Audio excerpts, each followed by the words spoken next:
Es un referente a tomar en consideración, porque es un ente de equilibrio que ha sabido convivir respetando las diferentes ideologías políticas que robustecen nuestras democracias.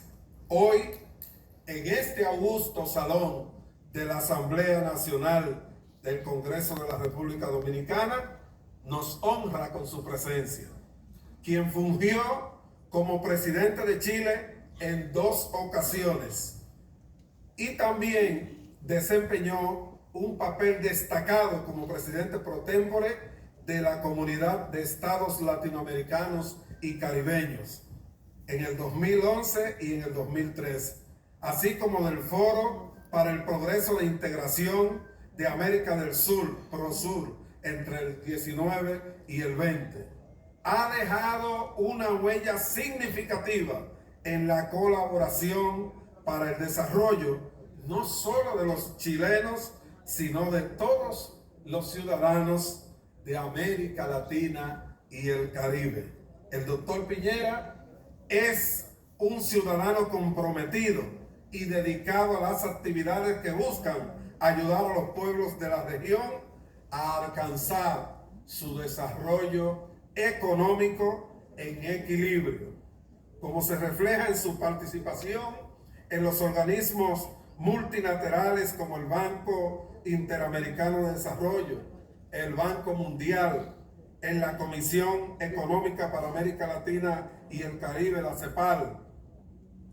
El doctor Piñera compartirá con nosotros hoy su valiosa experiencia como político, como empresario y como defensor del bien común a través de esta importante conferencia. Mi invitación es a que disfrutemos de estas valiosas palabras del doctor Piñera. Muchas gracias. Gracias al presidente de la Cámara de Diputados por sus palabras de apertura en esta conferencia magistral. Bien, antes de recibir a nuestro conferencista invitado, vamos a dar lectura a su hoja de vida. Sebastián Piñera Echenique es un empresario, académico y político chileno que se ha destacado como una de las figuras más importantes de la democracia moderna. Ingeniero comercial egresado de la Pontificia Universidad Católica de Chile, recibiendo el premio Raúl Iber del mejor alumno de su generación. En el año 1973 se trasladó a la Universidad de Harvard, donde obtuvo el máster de doctorado en economía. Entre los años 1974 y 1978 fue consultor de la banca del Banco Interamericano de Desarrollo BID, consultor del Banco Mundial en el 1975-1978 y trabajó en la Comisión Económica para América Latina y el Caribe, CEPAL. En esta última institución participó activamente en un macroproyecto titulado Mapa de la Pobreza en América Latina y Políticas para Superarla en 1976. En 1978 obtuvo la representación para Chile de las tarjetas de crédito Visa y Mastercard. Entonces creó Bancard S.A., que permitió a los chilenos acceder a esta nueva forma de pago y crédito. Asimismo, en la década de los 80 participó en la creación de CMB S.A. y Editorial Los Andes S.A., entre otras, y consiguió la representación de Apple en Chile. Fue también gerente general y presidente de Citicorp Chile y participó como accionista en las empresas LAN Chile, Chilevisión, Banco Blanco y Negro y Clínica Las Condes. Tras el retorno a la democracia en su país, fue electo senador para el periodo 1990-1998. Participó como candidato a la presidencia por primera vez en el 2005, pasando a la segunda vuelta en un proceso de estrecho margen. Electo por primera vez en el 2010, fue presidente de la República entre 2010 y 2014, retornando para el periodo 2018-2020. En sus gobiernos enfrentó exitosamente grandes desafíos como el terremoto del 2010, liderando una sorprendente recuperación y construcción, el rescate de los 33 mineros y fue anfitrión de la primera cumbre CELAC en Unión Europea, que reunió a más de 40 gobernantes en el 2013. Es la segunda vez que visita República Dominicana desde el 2015, siempre de la mano del Centro de Análisis para Políticas Públicas, CAP. Señoras y señores, con ustedes, el expresidente de la República de Chile, Sebastián Piñera, con su conferencia magistral Agenda Política para el Desarrollo Económico de América Latina y el Caribe, que sea del interés y del disfrute de todos ustedes.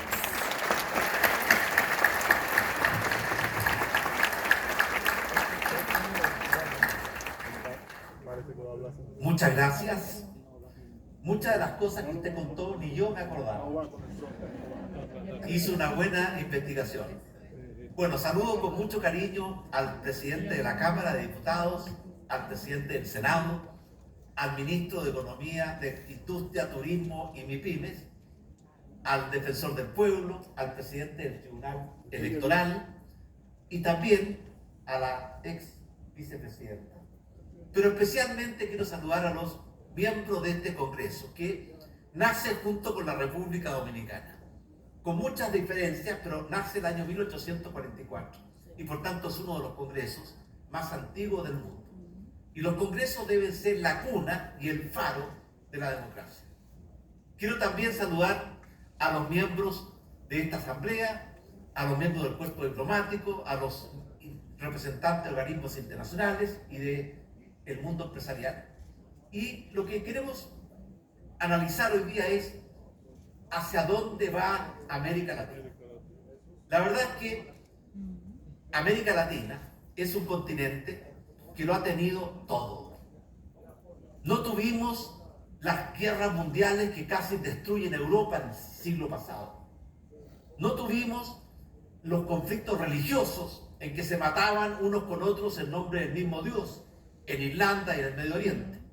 Tampoco tuvimos los conflictos raciales que dejaron los ingleses cuando dividieron África con una regla sin tomar en consideración las etnias y las realidades de cada uno de sus países.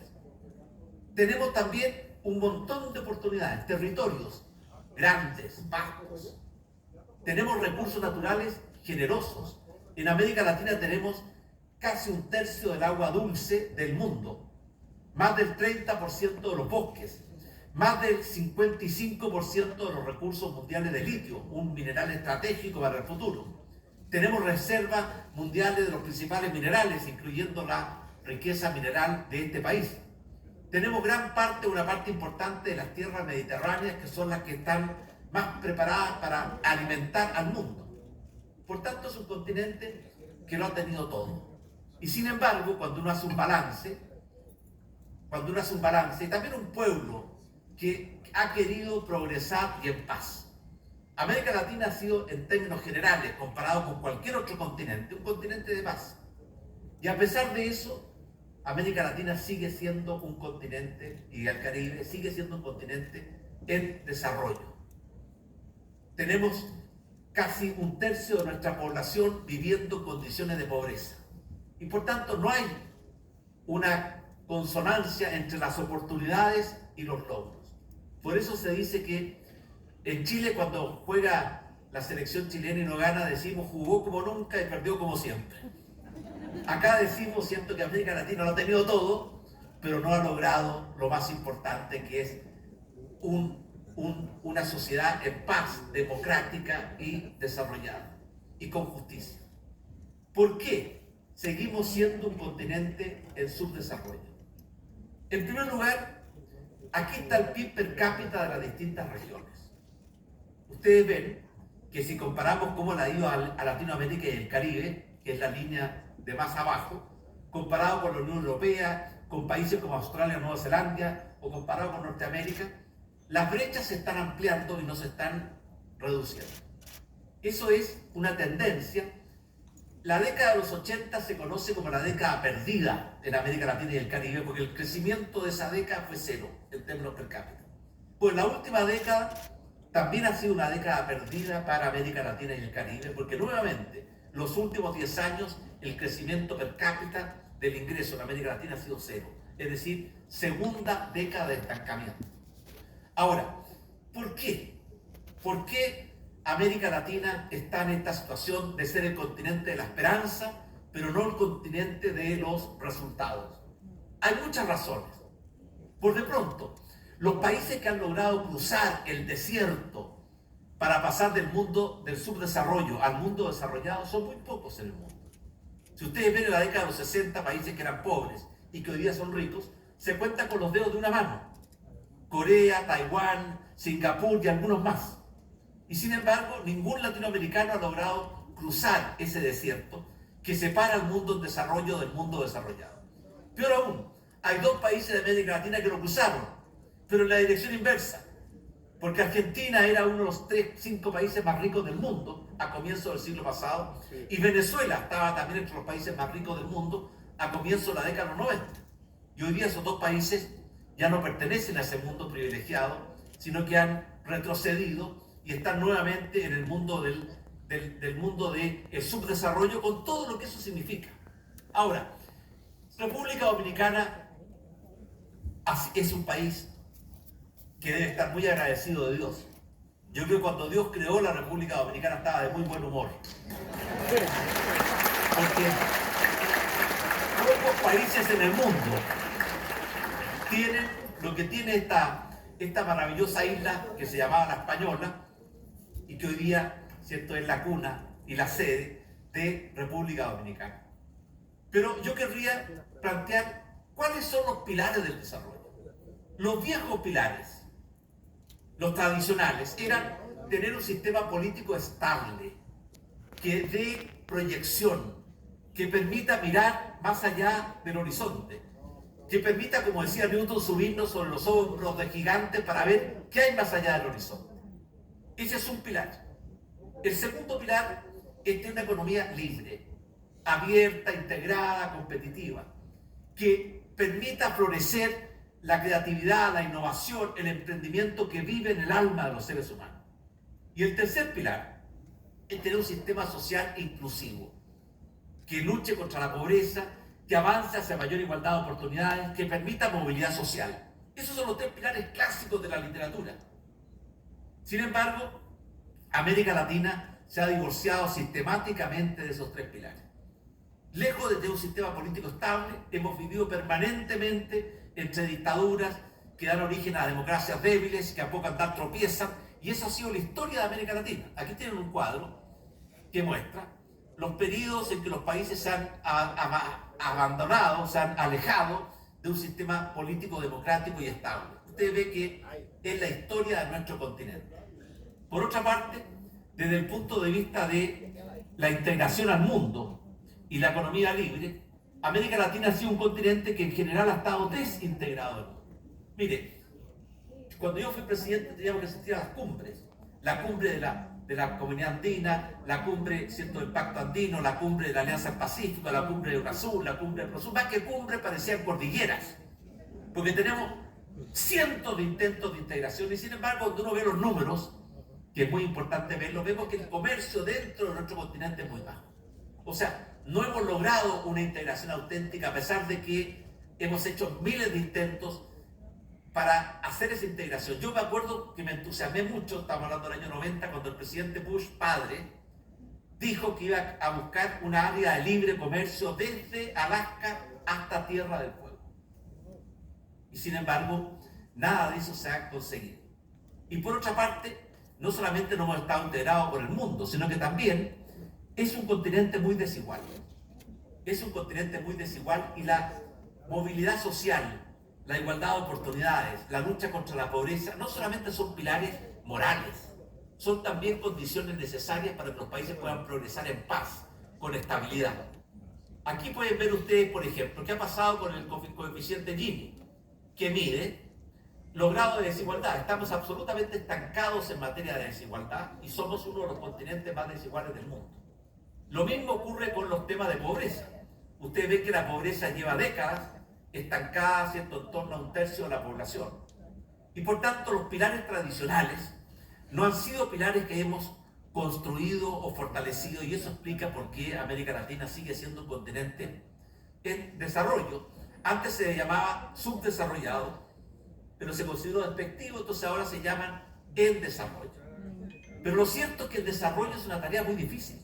Son muy pocos los países que han logrado alcanzar desarrollo con democracia y con paz. Se cuenta con los dedos de unas pocas manos. Y por lo tanto es una tarea grande, es una misión noble. Pero nada motiva y entusiasma tanto a un pueblo como una misión compartida. Una misión grande, noble, ambiciosa, pero factible, en que todos sientan que tienen un lugar para aportar a ese desarrollo y un lugar para beneficiarse de ese desarrollo. Esos son los proyectos países. Y los países que lo han logrado generar son los países que han cruzado esta barrera. Los países que dedican sus mejores esfuerzos a una lucha fratricida entre sus propios hijos no tienen destino. Lincoln lo decía, una casa dividida no puede prevalecer. Pero además de los pilares tradicionales, hoy día el mundo moderno, este mundo nuevo, yo estuve hace un mes atrás en una conferencia que se hace todos los años en Sun Valley, donde asisten los grandes innovadores. Y estaba Elon Musk, estaba Bill Gates, estaba Zuckerberg, estaba el de Google, como el de Amazon, Jeff Bezos. Y ellos contaban, ¿cierto?, qué venía en el mundo. Y estaba la segunda línea, la que hoy día está empujando la frontera de lo posible. Por ejemplo, estaba Sam Altman, que es el creador del ChatGPT. Y lo que cuentan de lo que viene por delante es una revolución gigantesca que va a empalidecer todo lo que hemos vivido de cambios tecnológicos en los últimos 10 o 20 años. Y por lo tanto hay que prepararse, porque la ola ya no está en el horizonte, la ola ya está aquí. Y o nos preparamos para surfear la ola y aprovechar su fuerza a nuestro beneficio, o vamos a dejar que la ola nos revuelque, como nos revolcó la ola de la revolución industrial, que América Latina y el Caribe simplemente la dejó pasar, y por eso estamos donde estamos. Ahora hay nuevos pilares del desarrollo. Y habría que preguntarse qué estamos haciendo y qué estamos haciendo en el continente, América Latina y el Caribe, y qué estamos haciendo aquí en República Dominicana. ¿Cuáles son esos nuevos pilares? En primer lugar, el tema de la educación. Mire, si la educación en el siglo pasado, no tener educación, era un camino hacia la pobreza, no tener buena educación en el siglo XXI es el camino hacia la miseria. Porque la educación es el instrumento más poderoso, para el progreso material y espiritual de las personas y de los países. Una buena educación abre un mundo de oportunidades. Una mala educación o la carencia de educación abre muchas veces un mundo de frustraciones. Y ven ustedes aquí qué pasa con la calidad de la educación en nuestro continente. La verdad es que estamos muy bajos. Ahí tienen ustedes una prueba que es internacional, la prueba PISA, lo mismo dice la prueba TIMSS, y podríamos tomar cualquier prueba y el resultado es el mismo. Estamos muy rezagados en materia de calidad de la educación. Lo conversamos hoy día en un almuerzo con el presidente Luis Abinader y con el ministro de Industria, Comercio y Pymes, y MIPYMES. Ese es un desafío gigantesco que tenemos en todo nuestro continente y también aquí en República Dominicana. Necesitamos una revolución copernicana en materia de calidad de la educación. Porque el mundo ha cambiado a una velocidad impresionante, pero va a cambiar mucho más rápido. Piensen ustedes que entre el momento en que Dédalo y Ícaro soñaron con volar y se les derritieron las alas, hasta que Leonardo da Vinci, ¿cierto?, dibujó el primer plano de un avión, pasaron 4.000 años. Y entre que Leonardo da Vinci hiciera esos planos y los hermanos Wright volaran, pasaron 400 años. Ahora esos plazos no son de milenios, ni mucho menos de centenios. Son de días, semanas. Y por lo tanto, la educación tiene un cambio brutal, porque ya no es el sistema educativo que normalmente tiende a que las personas memoricen. Hoy día la memoria es infinita. Lo que falta es la capacidad de entender el mundo, de adaptarse a ese mundo, de ser crítico con las situaciones, de aprovechar oportunidades. Y nuestros sistemas educacionales están muy alejados. Aquí tenemos, por ejemplo, que República Dominicana está en el lugar 76 de 77 países. Es un problema grave y serio el que tenemos en todo el continente. Ahora, conversábamos hoy día con el ministro y con el presidente.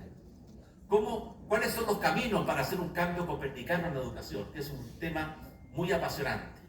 En Chile hemos hecho muchos esfuerzos en esta materia, pero aún nos queda un largo camino por recorrer. Pero además de la educación, y aquí no hablamos solamente de la educación formal, porque antes uno iba a la escuela y a la universidad y aprendía y aplicaba su conocimiento durante el resto de la vida. Hoy día que el conocimiento se duplica cada 5 años, uno quedaría totalmente obsoleto a corto andar.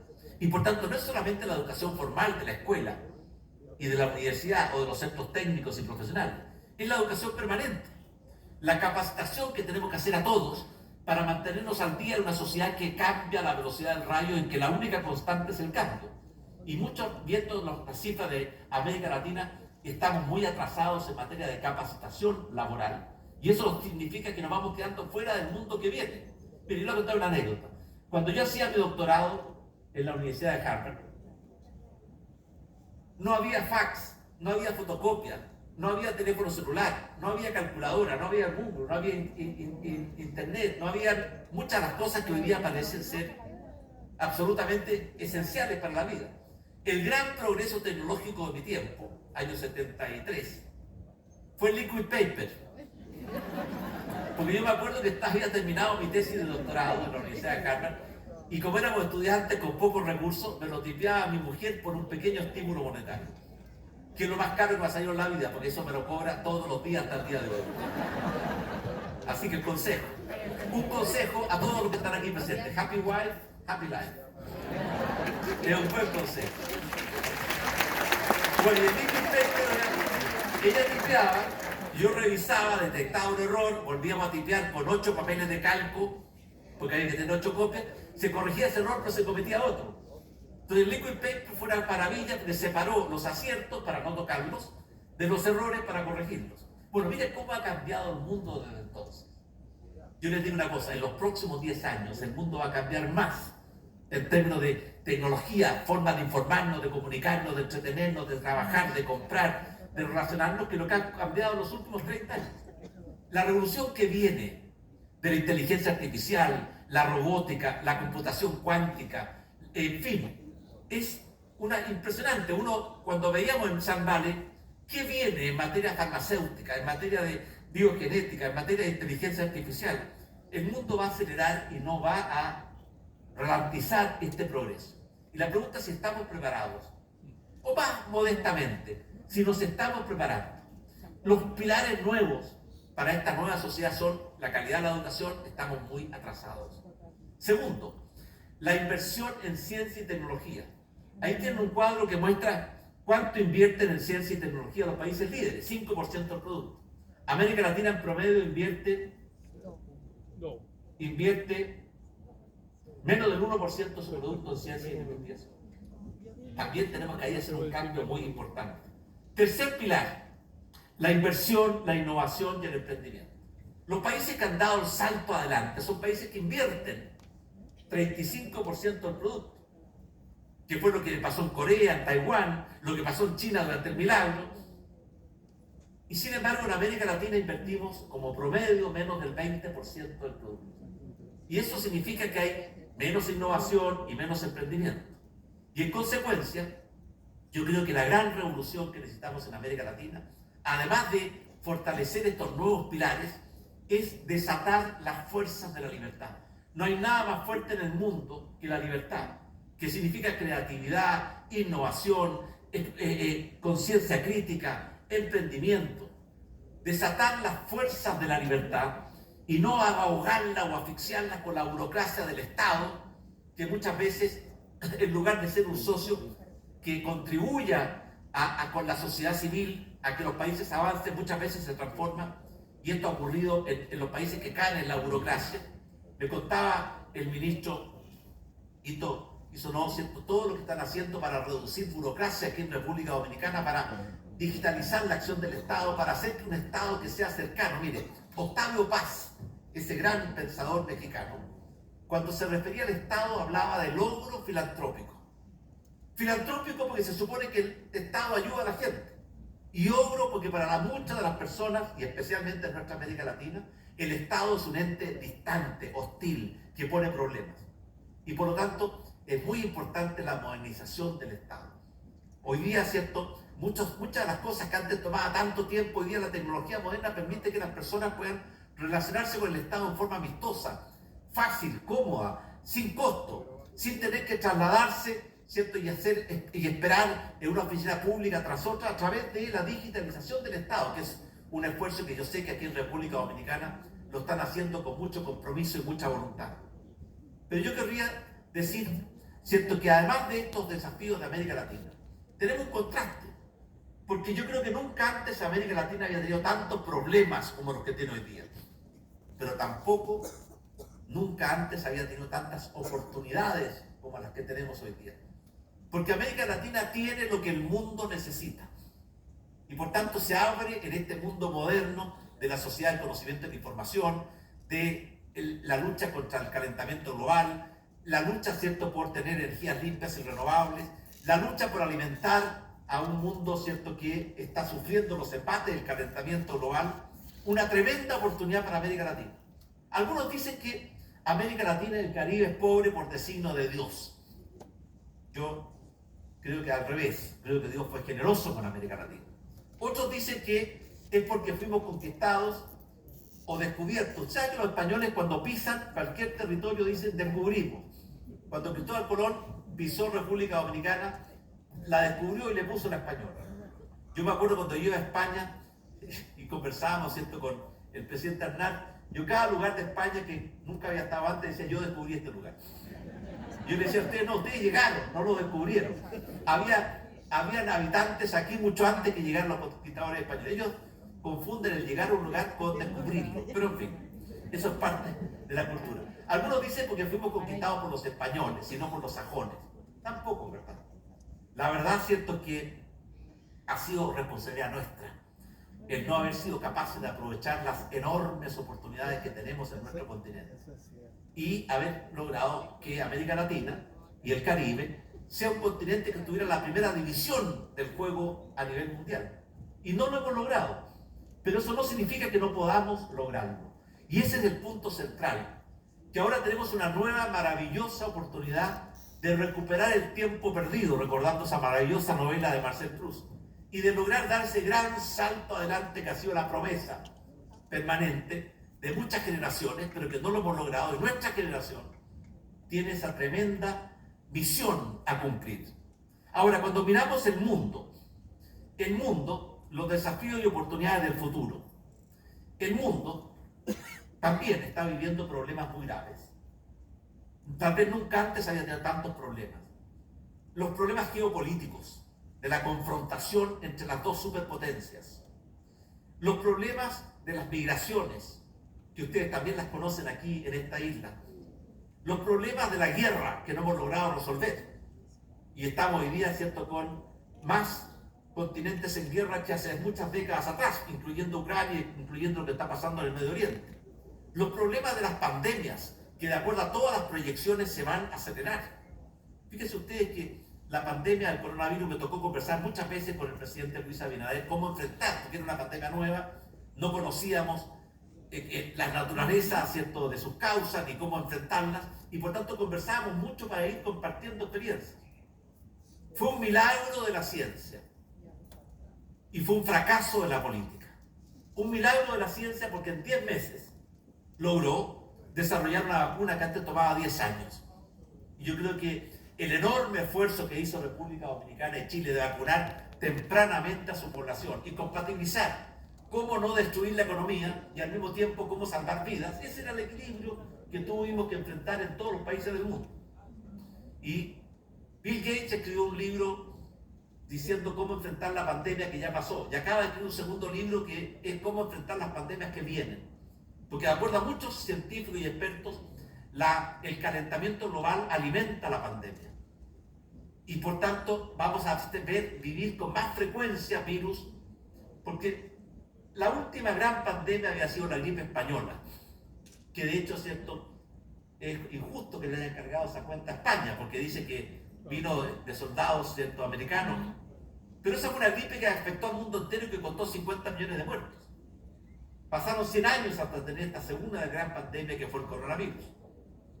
La ciencia estuvo a la altura, la política no estuvo a la altura.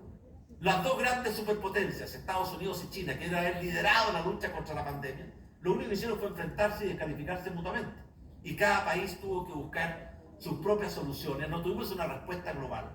Y lo que pasa hoy día es que los problemas son cada día más globales, mundiales.